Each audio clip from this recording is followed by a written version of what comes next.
We're joined, Tony Catalina, Gig'Em 247. How's the summer working out? It's been great.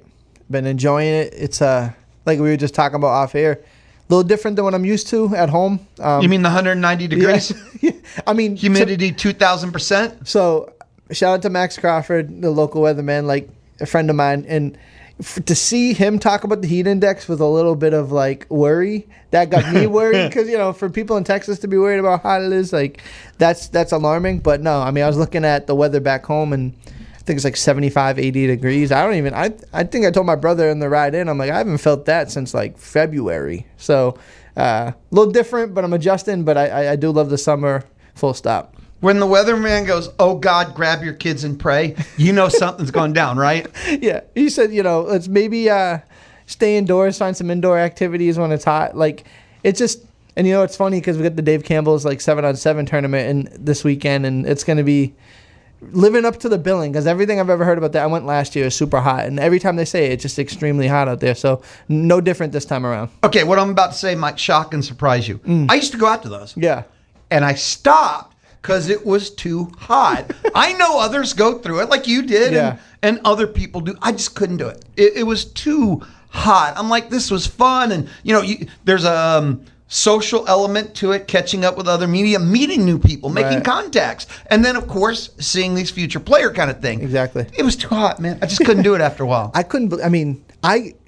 Through the camps that Texas A&M had a couple weeks ago, and then this one, from what I remember last year, and it's starting again on Thursday. Like, I have such an admiration for these kids who are like fighting for, to win, competitive nature, to get a scholarship. Like, these kids are fighting for their futures. Like, some of these fields are like turf fields, and it's like blazing hot, even hotter. I'm like, I'm sitting here hot watching you. Never mind, like you actually actively working towards something. So. Really impressed, but you got to be a better person than me to do that. Oh, I remember being younger, even in the 20s, and I could go play, 18 holes of golf at 2:00 and, shake it off like it was nothing. And that was the olden days, you know.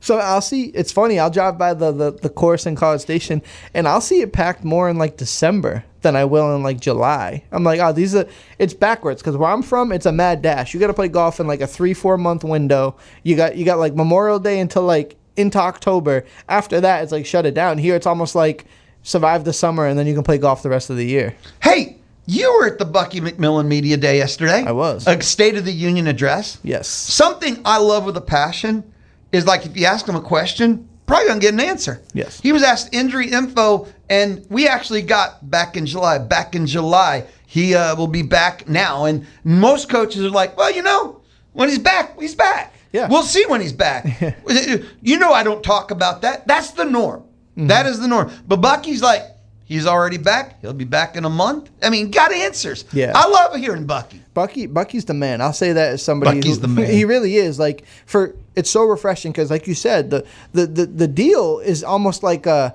relationship where we don't really get along. Media and coaches and players, it's kind of like beware of these guys. Even if, and I heard you talking about it with Olin yesterday, like there aren't any real sharks on this beat right now. Nobody's here looking to go and get you an aha moment from somebody. But to have a coach who's refreshingly honest and refreshingly open. I mean, the best conversations with Bucky happen 5 to 10 minutes after like the cameras are off because he's just candid, he's just real, and you see how open he is with the cameras on. Off of it, it's just a really good peak. I think there's a good, healthy trust right now within the media and just that program specifically, but. Yeah, I mean, you talk about him and he's like, hey, Mackenzie Mbaku looking like July. Zach Clements hurt his foot in the SEC tournament. He'll be back in July. So getting that clarity and not have to play the cat and mouse game. Ask every week and get the same non-answer every week is fatiguing. It is tired. And it's frustrating for readers. It's frustrating for listeners because you want to have this conversation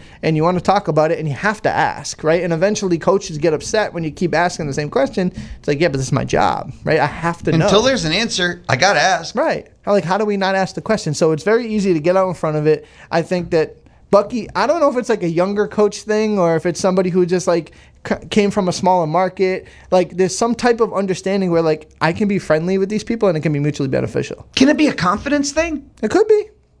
It could be. I don't know, actually, now that I think about it, because I think Mike Elko is a supremely confident guy, but he keeps things to the vest, right? I think it's strategic with him in some instances, and I don't think he's wrong for that, right? I think it comes a time where like every week you got to put out a availability report.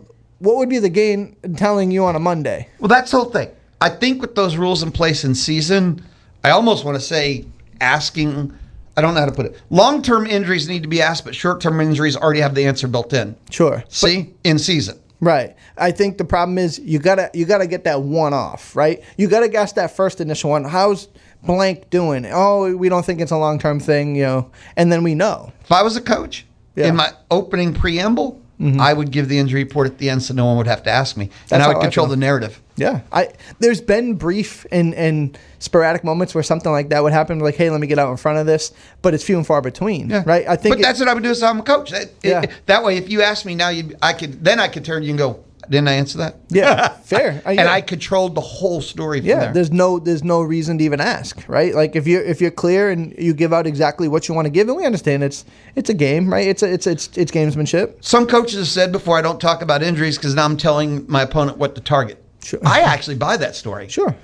Yeah. I mean, I don't necessarily have an issue with how anybody wants to approach it, right? But you also got to understand from our lens, it's our job to get information. It's try to viewers, listeners more informed. We have to write, like I would hate to write something and it not be accurate because we're playing cat and mouse games here. So understanding we can all live in the same prism where like we're playing this like I'm not telling you, I might tell you, and that's fine. But don't get upset if we ask every time we talk to you. Hey man, there you go. Most basic 101 right there. Right. Exact. Has to be asked. Don't get upset it was asked. I understand you can only answer so far. I'll give you a little peek behind the curtain. Like, I'm somebody who likes to talk X's and O's. I want to talk to the coaches about stuff that matter, right? Like, I want to talk about stuff that matters. But they'll get a time where, like, we're like 8, 9, 10, 11 questions into a presser, and the man above me, top, big dogs, people making the decision, cutting the checks go, you have to ask about Moss, or you have to ask about this. You have to, and then you get in a spot where, like, is somebody going to ask this? Oh, no, I guess it's got to be me. Yeah, and so you got to ask the question. It's funny. Jimbo Fisher. People have trouble remembering before it all went wrong. Before it all went wrong, he talked ball. And if you asked him anything ball, he talked ball. Right. And it was good. Mm-hmm. When it all started going wrong, he got defensive. He got excuse making. And it all went wrong. It was hard to talk to him. But before that, he talked, if you want to talk football, he'd X's and O's. You would have loved him. Yeah. But people forget when it started spiraling, it got very excuse making and very, you could see it was grasping. So it just changed. Yeah. And like you kind of use that in a lot of instances when it comes to sports. Like I've done half a dozen podcasts or just appearances this offseason. You're bragging. No, yours is the most important one. So. Yeah. Okay. But I can't tell you how many times I get asked a Marcel Reed question and people talk about him like the last 2 games is how he played all year. It's like, no, like he was a quality quarterback. He was in the Heisman Trophy conversation in the middle of November. And then, the way, so basically I'm saying like people only remember like the last, you are as good. Oh yeah. You're as Isn't good that as Sports 101? It's not how you start. No, it's how what? You finish. Yeah, that's all sports. Yeah, that's it. And it's so fascinating because we talk about an 11-2 Texas A&M team like oh no, like what are they going to be this year? Are we going to get back to the doldrum years? And it's like I just don't know if that's going to happen, but it is really fascinating to see. It's coming from the NFL world, it would be like it's a what have you done for me lately league. I think it's just a what have you done for me lately world we're in. Just period, full stop there. If we want to take it to the world we live in and everything, we are constantly being stimulated. We're constantly being fed. That's the nature of social. That's the nature of living in an information world, right? Right. Sports is not any different. Nope. You're kind of almost as good as your last game, not even how you end. Sure. So when you end by losing to your rival and losing at home in a college football playoff game by not scoring, that's what defines you. Sure. Because we're in an informational world where your last game actually, not even the end. Yeah. I mean, what is that? 140 Division I football programs, and 15 of them have a chance to, Even less than that to win a championship. So the overwhelming majority of 99% of fan bases are going to be upset. So everyone's going to end the year with the same type of doubt, same type of wonder. Like if you don't win the championship, every radio station across the country is going to have something negative to talk about. What did we do wrong? Not what went right. Exactly. Okay. How do we get better even though you got way better? Right. But it's still more. It's always more. It's unless you win the title, it's always more. And I can get on my soapbox if we wanted to on this, but feel free. The revisionist history on like season to season blows my mind because I have conversations where this year is a tougher slate, right? The schedule on paper is going to be really hard for the football team. You got Tuscaloosa, you got Oklahoma, you got Tennessee, you got all these teams you got to play. Definitely, without a doubt, it looks to be on paper better. But we're talking about last year because it ended up being poorer and it was easier. Like we weren't having these exact same conversations last year that DJ Lagway wasn't a Heisman Trophy candidate. You know, Arch Manning wasn't a Heisman. We were talking about Garrett Nussbaum, Lenora Sellers. We were talking about this schedule, and Mississippi State was, watch out for A&M. They're going to get beat by Mississippi State on their home field. We were talking about last year, this time, last year it was going to be a gauntlet too. And then just because it changed, we're going to pretend like we didn't have those conversations. It blows my mind. Can I ask you something? Yeah. Who's doing that? Everyone. Really? Yeah, because I know that last year's schedule got easier. That's a fact. That's not arguable. Sure.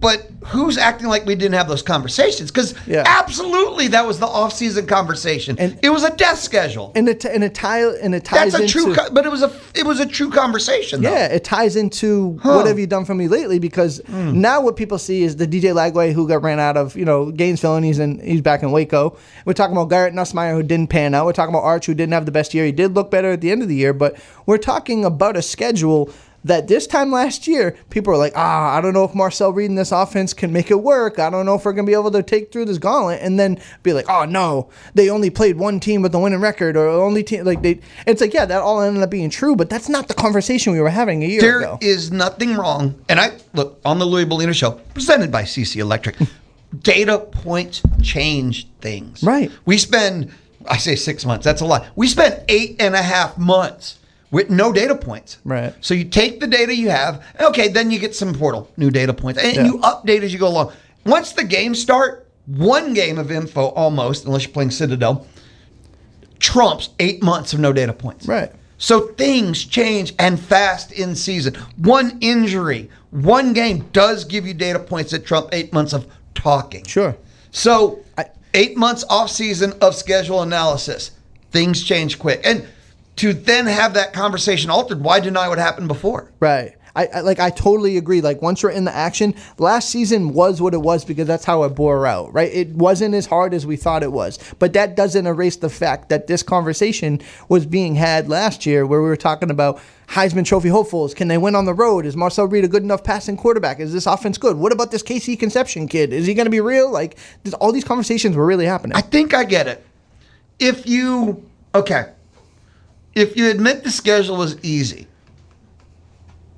or the conversation about it, then you're almost, maybe you could be trying to make the 11 wins seem soft, and people don't want to do that. So if you try and deny one conversation, and it would maybe deny the 11 wins, which is a mistake too. There's a consistency. I've talked about this before when people used to try and discredit like Alabama's dynasty or other ones. There is a level of greatness required to win those 11 easy games. Right. That needs to be given 100% credit. Sure, and that's what the crux of it is it's either people who are skeptics within the fan base or people who are detractors who are outside of the fan base. Yeah, and so they're trying to minimize the 11-win season. They're trying to say, oh no, look what A&M did when they played good teams. It's not so the fact that, hey, you go into Austin, that's a tough game. I don't care what year it is and what team and what. That's gonna be a tough game. And then you lose a playoff game. Look at the way Miami played in the playoffs. Like that was a team that got hit their stride at the right time. So do I want to stay here and say that A&M should be condemned for the 11 wins because they didn't get it done in those final two? I think it's kind of hogwash, but that's what it is. People are trying to discredit year 2 Mike Elko, year 2 Texas A&M, 11 wins. Oh, it wasn't as good. And if they don't win 9, 10, 11 games this year, people are going to say, look, see, I told you. But what happens if they go ahead and they play well again? Are we going to change the narrative again? Are we going to say the schedule is all of a sudden not hard? So I don't like the revisionist history of it all.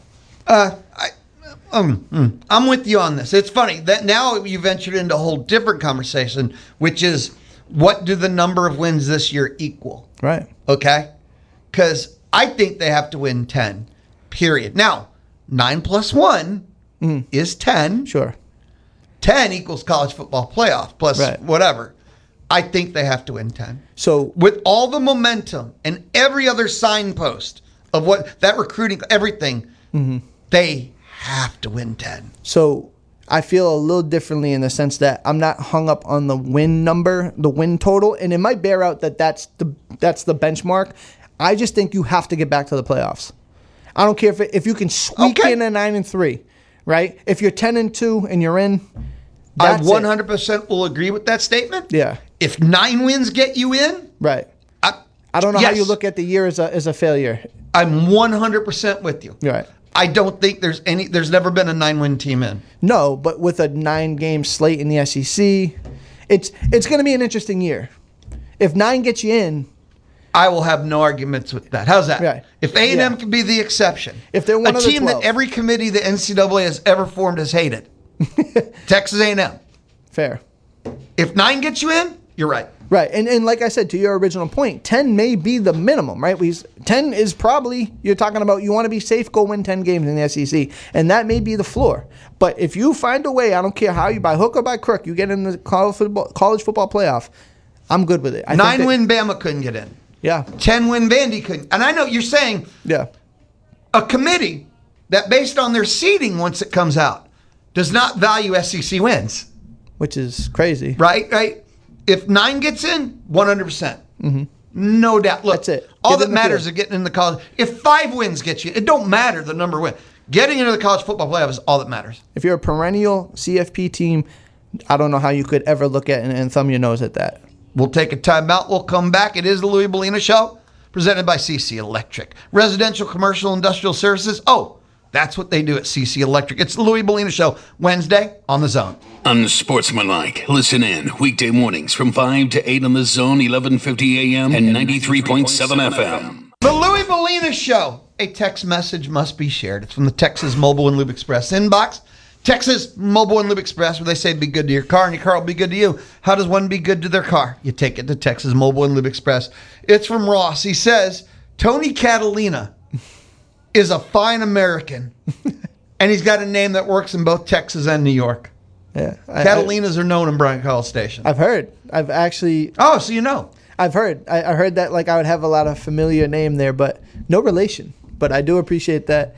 I love my name. I do love my name. Tony Catalina loves ice cream. I do. Bluebell ice cream. Each week, we have a Bluebell ice cream review. He sends me the photo. I sit there and drool. I get jealous. And then I have to wait 4 to 5 days to hear all about it. Yes. What did you try this week? The red, white, and blue bell, which is a combination of vanilla ice cream, blueberry ice cream with the blueberry bits in it, and strawberry, which was cool. It's a Neapolitan. Neapolitan.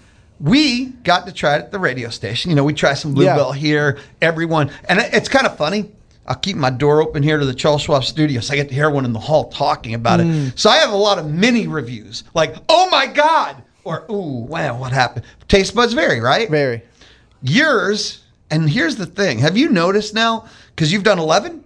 11 yeah. Bluebell reviews so far. Have you started to notice a refinement of your ice cream taste buds now that you're getting so much experience? So it's actually just counted, did the count 13. This is the 13th review. So 12, this will be 13. And yes, I have. I actually, so I figured out that I like, to me, less is more.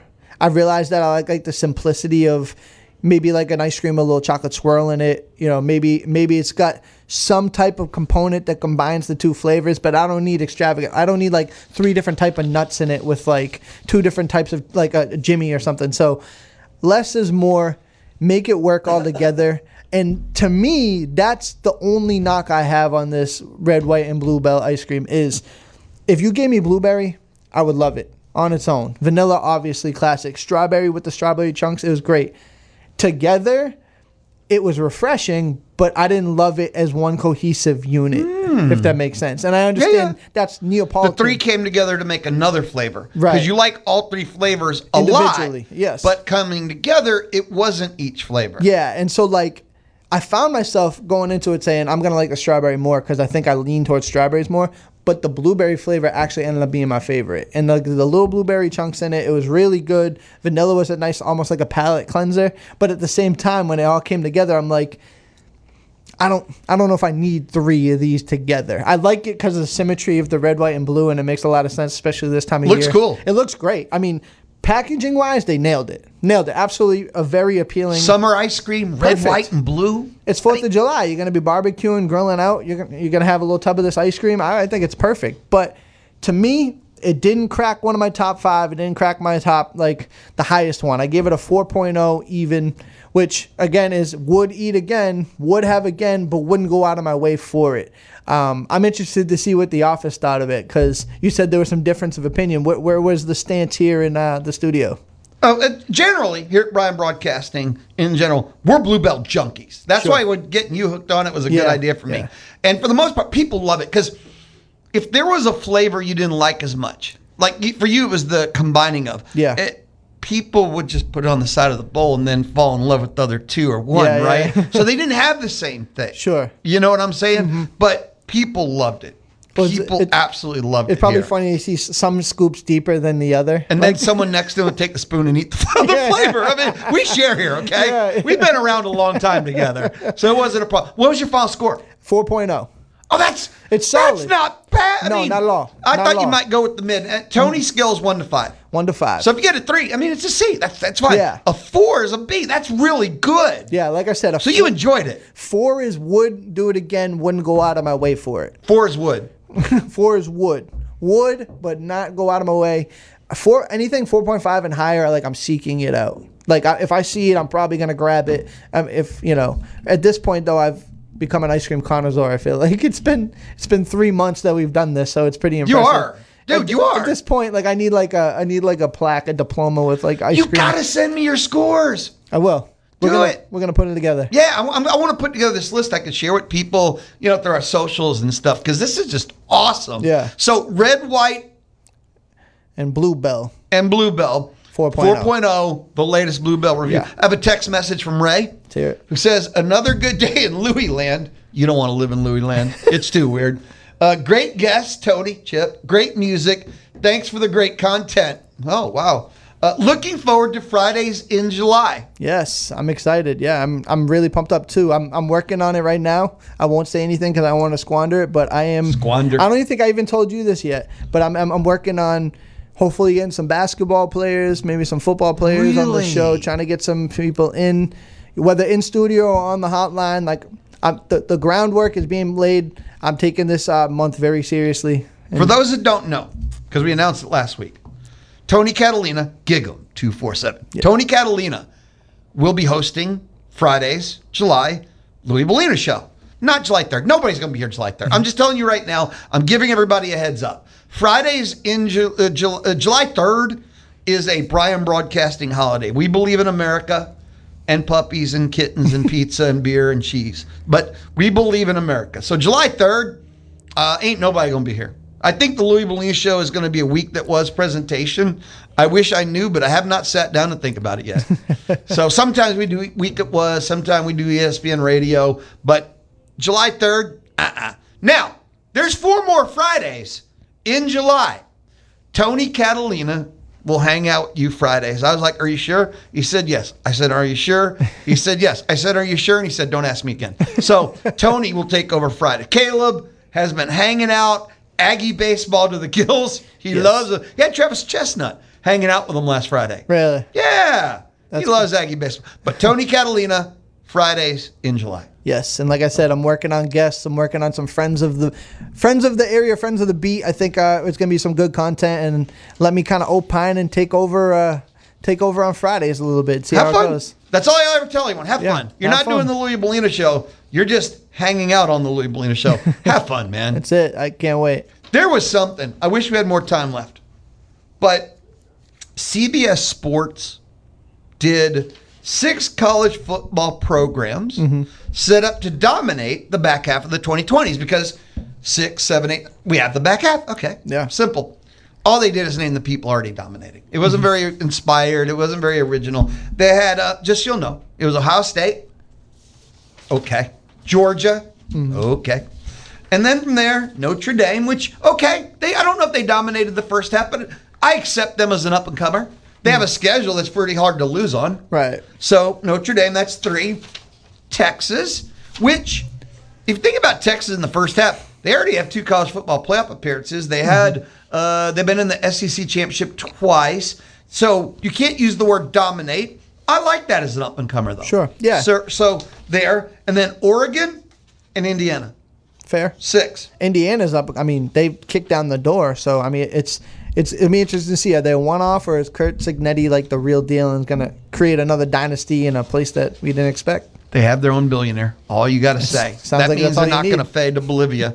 I don't know if they'll dominate. I don't know if they'll win another national championship. But if you have your own billionaire, you're relevant. Yeah. And to a point, you talked about the team in Austin, Texas. I argue, and we could talk about this, another time, but I think this is the most important year of that team in recent memory. Like 1,000,000%. If they no don't more win excuses. That's it. If they don't win, let's say this is Arch's last year. They've been hyping and teasing that he might stick around, whatever. I don't know if I believe that. I don't think he wants to go pro. I don't think he wants to compete at that level. We'll see. Yeah, I mean, we'll see. So let's say this year is his last year. If they go out the whole entire Arch Manning experience and they don't get a national championship, how do you look at this and say it was like a grand success? So huge pressure on them this season. A thought I had, Ohio State dominates less with more. I don't have to buy them as a program that's going to dominate. Right. They're in a league that I'm not really sure if they dominate. Lou, you're an idiot. They go to the college football play.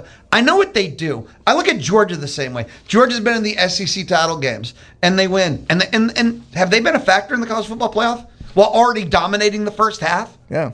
Have they? Sure. Yeah. No. They're not Georgia? a factor in the college football playoff. They just make it. Yeah, that's fair. Yeah, they're in the Okay. dance. They're in the dance, but And Ohio State should have more national championships with the talent they've acquired. Mm-hmm. So I get how relevant these programs are. Sure. I'm not an idiot, okay? Mm-hmm. I'm going to tell you something. If I was making a list of 6, I'd be tempted to, or I would honorable mention Texas A&M, because everything Elko's done is this trending in a certain. The word dominates the hard part. And maybe if there was a top 10 list, I'd put A&M. yeah. But I look, okay, or Ohio State or Georgia. I know I piss people off by mentioning them. But if you're going to have Texas, Oregon, and even Notre Dame, I think A&M will be as relevant as those 3 in the second half of this decade. I'll take those. I'm going to leave Ohio State, Oregon alone, Sure. Georgia alone. But Oregon, Texas, Notre Dame, I think A&M, I just look at the trending of Elko and what he's doing. Yeah. And he said important year, got to win 10 this year, got to win 10 this year, / I'll use your line, make the college football playoff. Yeah. I think Elko's trending as good as those 3. And I said it about Texas, and you kind of just brought it up there. Like, this is a big year for A&M in a different fashion, right? They don't have like this superstar that's like they gotta cash in on like Arch Manning, but no, it's year 3 of Mike Elko's program. They made it to the playoffs last year. This is a pivotal year. If they get back to the playoffs, you got to talk about them in a totally different prism in the national spotlight, because this isn't a once-off, right? This isn't like a cute story. You That's cement. it. If you make it the playoffs this year, I don't care what you necessarily do in it. Obviously, get in the dance and give yourself a fighting chance. But if you get in that field of 12, you cannot talk about Texas A&M with the same funky way that people have been talking about them for the last few years. Facts. Tony, be awesome. Talk to you next Wednesday. Yes, sir. Have a great weekend. You too. Tony Catalina, Gig'Em 247, hangs out Wednesdays with me here in the Charles Schwab studio. The Houston Astros play in the zone. Thanks to Kelly Berdozer. The Louis Bellina Show, presented by CC Electric. They do free estimates, and they have military and veteran discounts. They are CC Electric. We're joined now, Bubba Bush. He's with BVMMA and Fitness. He is a friend of mine, but really he's a friend of our community. Small animals, old people too. Bubba's just that guy. Service, part of his DNA. It's what he believes in. Bubba, what's going on in the world of BVMMA and Fitness, man? What's going on, Louis? We are taking the kind of, I would say, slow times in the middle of the day, and we are prepping for the future. So we're getting new mats in on July 11th. Going to replace all the old mats and get everything fresh and clean. We're going to do some spring or summer cleaning, tighten everything up in preparation for August coming up when the floods of people get back into town. We all know who I'm talking about. But in the meantime, it has come to my attention that some places lessen their classes over the summer. maybe don't have noon classes and that sort of thing. And I want to say we are full schedule, 6 a.m. every day, kickboxing, 6 a.m. every day, jiu-jitsu, noon every day jiu-jitsu, and all the evening classes. Still super busy in the evenings, but the noons and 6 a.m.s are great places to get in and get, 5, 6, 7-person classes where you can get a lot of personal attention and step in on your lunch break, hopefully extended lunch break. We have showers and everything so people can get back to work on time, and it's just a really good thing to kind of add to your summer if that's something you're into. I kind of like that. I mean, why would I not, let's say as a fan or if I was a customer, the not lessening of classes? It's like, we know the town slows down and there's less people, but why make the people that are faithful to you pay for that, right? Yeah, I've heard of a lot of martial arts gyms changing schedules kind of by the semester. It's kind of, a lot of people live their life that way because a lot of them are kids class based. But we don't. We got the same schedule. We got the same 60 hours of classes available every week, and it's all access, all included. You can come and train any class you want, as many classes as you want. We do not want kind of the limitation of the days you can train to stand in the way of your progress. Like if you get off an extra day or early, or there's a holiday. I mean, we train most holidays just here. It's what people want to do on their days off, and so we have it and it's available and it stays that way. So I'm not limiting the classes. You come in and the only limitation is how much time and effort you're willing to put into it. 60 hours a week. Yeah. That's a lot of time, and that's what I love included too. Yeah. Got a gym membership included too. So a whole fitness gym, do-yourself CrossFit, weight training, treadmills, rowing machines, inversion tables, iron necks, tires to flip, kettlebells to swing, everything you can need or imagine, and that's all included. So you don't have to jump around between, Gold's Gym and Crunch Fitness and all that, and your kids' activities. A lot of times parents will come in and drop their kids off. Sometimes they'll come in at 4:45 and work out and then do a class at 5:30 themselves. So all in one place, the whole family can work out, train together, hang out together, and it's just really good in that way.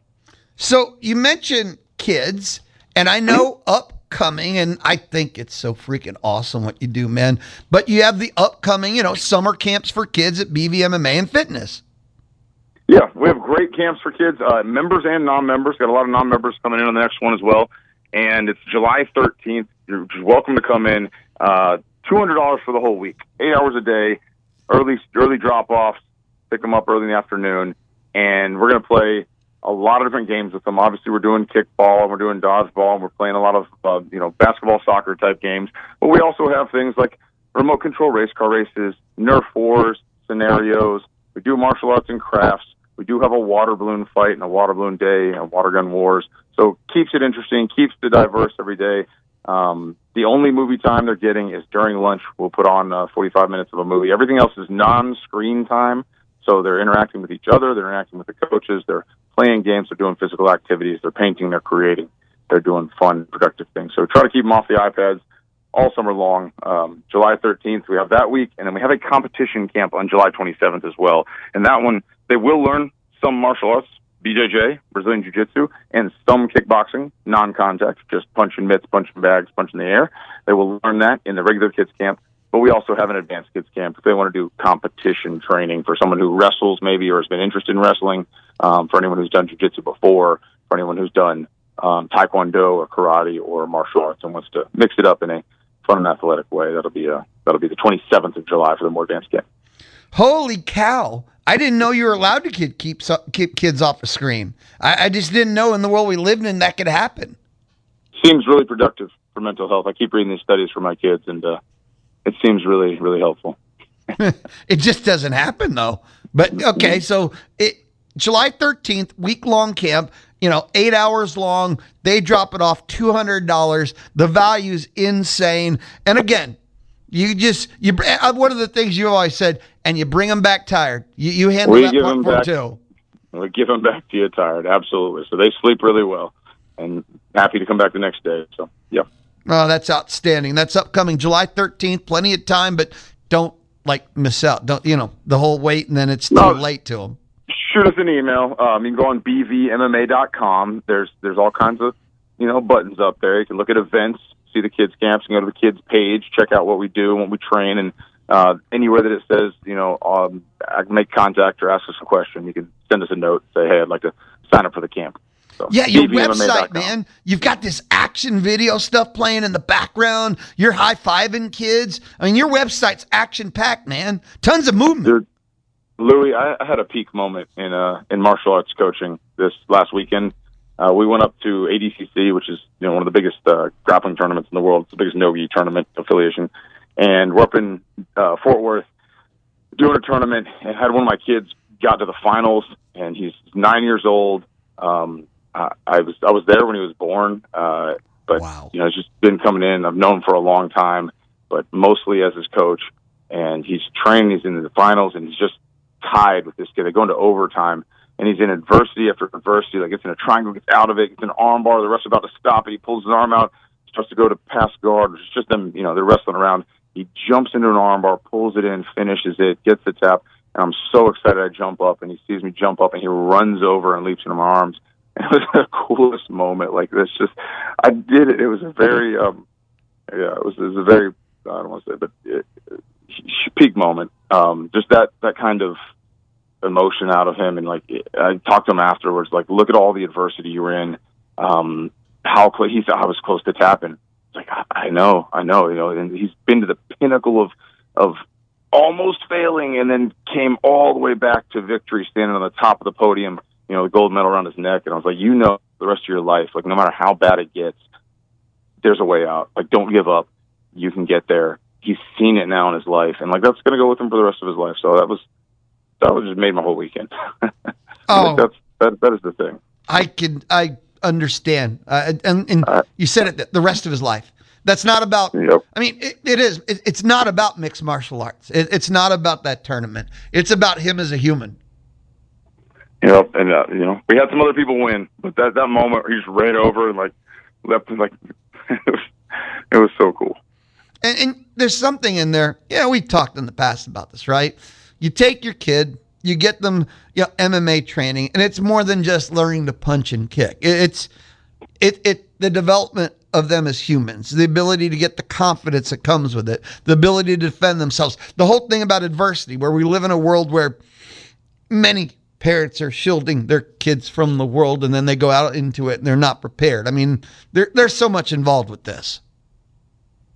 Yep. We teach honor, discipline, respect, and courage every day. Stick to your word, follow through. It depends on you. Do the hard things, even when you don't want to. Treat people with love, even if they haven't earned it yet. They can lose it, but treat them with love, treat them with respect right away. And then do hard things. Every day we come in and do hard things. And so the things that you're not wanting to do, if they're good things, do them anyways. That's courage. Things you're scared to do, but they need to be done. Do them anyways. So every day, I just love, like, in a world where we want to give our kids the best, and sometimes it inadvertently hurts them because it takes away the struggle. This is, I know, a weird struggle that all parents have probably had. If you're not, I mean, once you get everything under control, like, we've all struggled. We've all been through where it's like, I don't know where the next thing is coming from. But once you settle and you get your bearing, you go, okay, I can do this. It's like, from then on, you have the ability to take hardship away from your children, and we all want to do that with our kids. And at that moment, it's like, if you take the struggle out of their path, they don't get to grow in it. And it's constant struggle of how much adversity do I give them versus take away. And so I love having my children in jiu-jitsu, because every day it is a controlled environment. It is a controlled struggle. It is a controlled, I'll say, danger. But, like, I am under pressure, literal pressure. I am in a bad position where I don't want to be. I am getting comfortable being uncomfortable in a world where comfort is just increasing exponentially every year by year as we grow and increase. And I know it's going to sound weird to some people because, the economy's tough and life is tough, but at the end of the day, we are blessed beyond measure in this country. We live better than kings of old ages. Like, our average struggle is better than most of society in all of history. And so it's like, the more comfort we get, the more we get addicted to that comfort. And I just love having my kids in a place where they have to be a little bit uncomfortable every day and learn to deal with it, and give them small struggles to overcome so they're prepared for that big struggle that's inevitably going to hit them at some point in their life. So know that I've been there before. Know that no matter how bad it gets, I don't have to give up. I can overcome. I will not quit. Just like this weekend. I mean, that is the whole thing for me. So, it's amazing. BVMMA.com. You can find out more about Bubba, his instructors, the classes, the schedule, the events and announcement. You can find all the contact info. Bubba always says, send him an email. You want more information, send an email. You want to send up a private, class, a demo, not a demo, but a private class. Contact them. Seminar. There's a button that just says get started. How's that? You don't know what you want. There's a button that says get started. BVMMA.com. We've talked about your kids. Don't forget, what about you? You don't know what you want. You've been searching for something. And I've known quite a few people. Mixed martial arts was their answer. So go to BVMMA.com. Bubba, thank you always for what you do. Thank you always for hanging out with me, and nothing but the best, brother. I'll check in with you down the road. Louis, it's always a pleasure. Thanks for having me on, man. Hey, I like to say hi to you, man. You do amazing things, and you bring them to others so they can too. I think it's pretty awesome what you do there. Man, thank you, Louis. Later, brother. Appreciate you. Bye. Bubba Bush of BVMMA and Fitness hanging out with us on the D4 Land Services hotline. If you ever need help with your land, and I mean you need to get it cleared. You need to get the land excavated, and you need the land fixed. Well, it's in their title, D4landservices.com. Go to the website, find out everything they can do for you. D4landservices.com. D4landservices.com. It's the Louis Bellina Show, Wednesday on the Zone. The Louis Bellina Show. Dial 979-693-1150. Hello. To visit with him. Hello. Or to win. Hello. On the D4 Land Services hotline. Dial 979-693-1150.